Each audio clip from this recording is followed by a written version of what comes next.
የአሜሪካው ፕሬዝዳንት ዶናልድ ጄ ትራምፕ ማታ በእንቅልፍ ልባቸው ለጥፎት የነበረውን ምስል ጧት በድንጋጤ እንዳጠፉ እየተነገረ ይገኛል።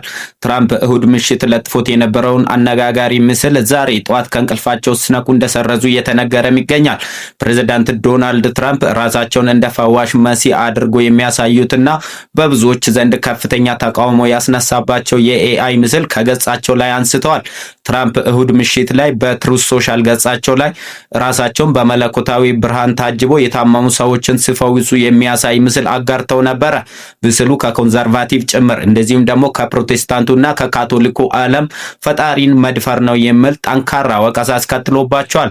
ከፍተኛ አነጋጋሪነቱን ተከትሎ ታዲያ ፕሬዝዳንቱ ዛሬ ጠዋት ከእንቅልፋቸው ሲነቁ ምስሉን ከገጻቸው ላይ ለማጥፋት ተገዷል ተብሏል። እናንተ ምን ተሰማችሁ? ምንስ አስተያየት አላችሁ? ሐሳባችሁን በኮሜንት ሴክሽን አሳውቁን።